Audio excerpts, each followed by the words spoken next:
Well, hello everybody, and welcome to the Human Echoes recap for Rick and Morty Season 3, Episode 2. This one's called Rickmancing the Stone. And if you're wondering what happened in Episode 1, well, that was on April 1st. You missed the first episode of the season, guys. Go back and watch that one. I didn't do a recap of it, because I didn't know I wanted to do a recap of the show until recently, but it's a good one.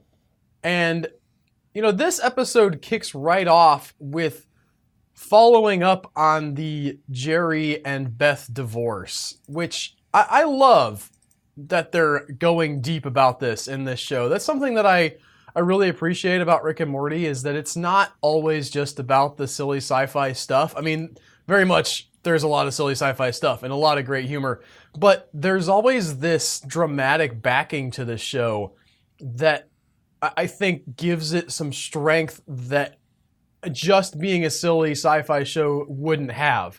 And this show is very much going to explore all of the fallout about this divorce and what it means for everybody. I don't know if they're going to go back. I think that the odds are good that they're going to leave these two divorced. But whether or not they do, they're definitely exploring what happens when two people get divorced and when they have kids. And you know, the kids, speaking of which, Morty and Summer are really, I think, in the stage of this where they blame Jerry. And it's easy to blame Jerry, right? You know, he's a loser. But you really get sort of this humanizing moment where he can't really come across the threshold to them. They're not interested in going to him. He's packed up and moving in the U-tow truck, which I love that that's back. That's such a weird little background element in these shows. But he's going away from this home that he's known for his entire life, and his kids don't want anything to do with him, and his wife doesn't want anything to do with him, and they're more interested in sort of drowning their sorrows, for lack of a better word, in an adventure with their grandpa than talking to their dad and saying goodbye. And they jump into a portal, and he's alone. And they are in a Mad Max alien scenario. Which, if you didn't think Mad Max was awesome enough, adding aliens to it makes it even more awesome. I don't know why you wouldn't have thought that Mad Max wasn't more awesome enough, but now it's even more awesome enough. I know how to words. Do you know how to words? And they're getting chased down by the sort of stereotypical, you know, group of jacked up cars and jacked up dudes shooting at them and getting shot at. And Rick is there looking for this isotope, and he finds a tiny, tiny little piece. He's like, look at how great this is. It's awesome. And they're about to leave, but Summer isn't ready to leave. She is full-blown warrior mode at this point, and she's dealing with some stuff. So she goes and flat out kills a dude. She just like blows up the truck and it flips over and shoots him in the head. And you can really tell that this Summer has evolved a lot from the Summer that we knew from the earlier seasons. And it's also dealing with some stuff personally right now. And when the scavenger guys offer them a spot on their team, she's all about it. Like she doesn't want to go back. She's ready to run away. And Rick and Morty are kind of ready to leave her until Rick sees this giant version of the green rock that he's been looking for, and he says, change of plans, guys. Let's stay here and get that bad boy. And they're off with the Death Stalkers, the people with death and stalkers in their name. Now, Rick still needs the green rock from the scavengers and needs something to distract them, so he sends Morty into the not Thunderdome so he can steal the isotope.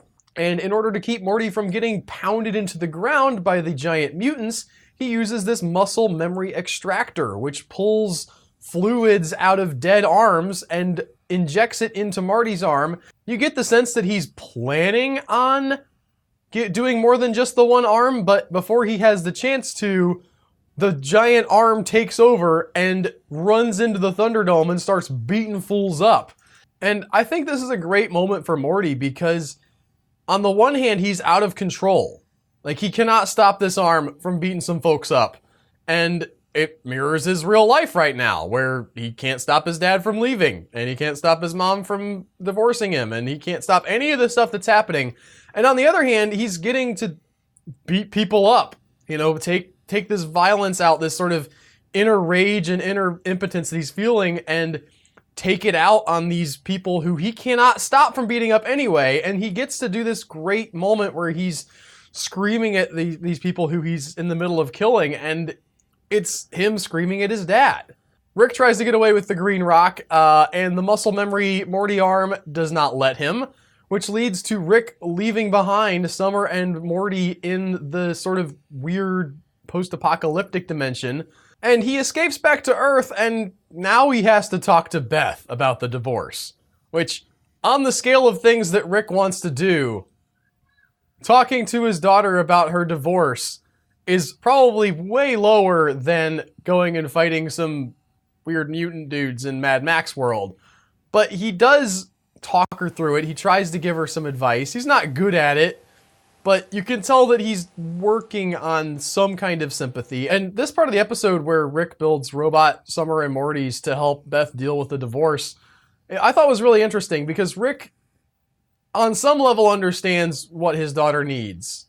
Even if he's just sort of pushing the humanity buttons, he thinks that if he gives her affirmation, if he gives her positivity, that'll help her get through this. And Beth is so distraught, she doesn't realize that there's anything wrong. I mean, it's obvious that Rick is covering something up. But Beth is so stuck in this rut of trying to deal with this divorce that she cannot see that these aren't her kids in front of her. And yet, they're not able to help her deal with it. She still needs to grieve, and that's something that Rick is not able to fast forward through. So, of course, he leaves and goes back to Mad Max world, where he finds Morty in the middle of murdering a dude in his bath. Yeah, Summer and Morty have been dealing with some stuff here.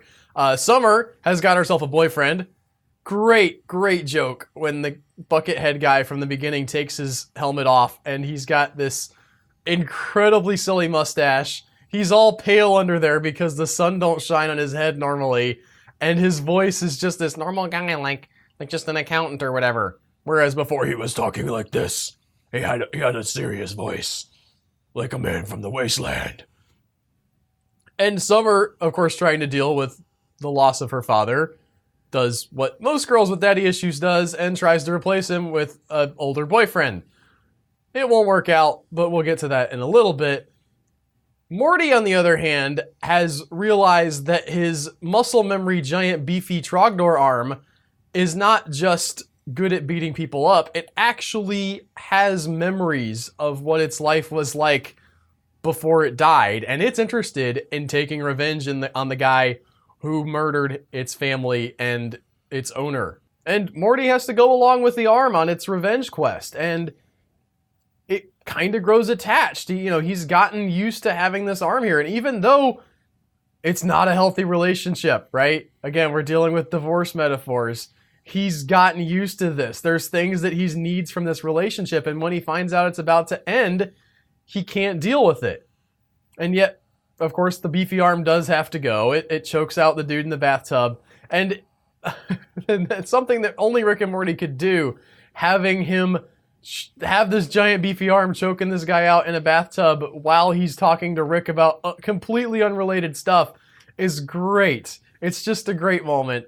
And to follow that up with the guy's not dead, right? Like, it takes a while to choke somebody out. Beefy muscle arm leaves early, thinks that he's stopped breathing and is dead completely, so it can go now. And now it's just Morty and Rick, and they have to finish him off. That was funny. I enjoyed that, guys. I enjoyed that a lot. And, that we end up almost going back. We almost get back to normal, but then they ask Rick to stay. And, he has a twofold purpose here. Obviously, he's sort of not ready to go back and deal with whatever issues Beth is having. But also, he wants to help Summer deal with her stuff. And so he puts together this really great post-apocalyptic suburbia, which was maybe my favorite visual gag of the series. Just the whole juxtaposition of people still wearing Mad Max gear and like Mad Max spiked wheel lawnmower and things like that, and yet just having sort of the most banal, average suburban conversations you could possibly have. And, you know, Summer is sick of it. She's fed up. This is not what she wanted to do. She realizes now that her and Buckethead are just together because of, you know, whatever her issues were with her dad. She essentially becomes her mother in this scene, starts screaming at Buckethead about how he's not doing enough. He's not going out and killing any fools, any mutants or whatever, and runs back to the real world to deal with her real problems. And that's where the episode ends. They get back and they're there for their mom. Unfortunately, they don't want to play the game her mom played.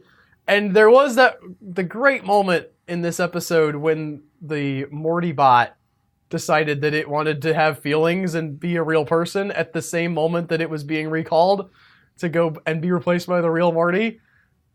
The real Morty's never even going to know about that, but that was just amazing. Where it's like, I'm real, I have feelings, I'm saying I love you, Mom, and it's not just because of the programming. And they just rush off and like, we're going to come back, we might have different clothes on, bye, Mom. And real Morty and Summer are back and dealing with the craziness of their life as best they can. And I like that. I thought this was a good episode. I think it's a great start to sort of the main season as a whole. Obviously, there was the more action-packed episode that dropped on April 1st, and I'm sure we'll get more of that as the series goes on. But it was nice to see these people, this family, dealing with their family issues. The fact that we can have this crazy, fun science fiction premise and yet still have real humanity layered underneath of it and on top of it and all around it, I think is what gives this show its strength. And I'm looking forward to seeing where it goes from here. I hope you guys liked the recap. If you did, click that like button, leave a comment in the comment section if you have any thoughts of your own, and I'll see you guys next week with another episode of the Rick and Morty Recap.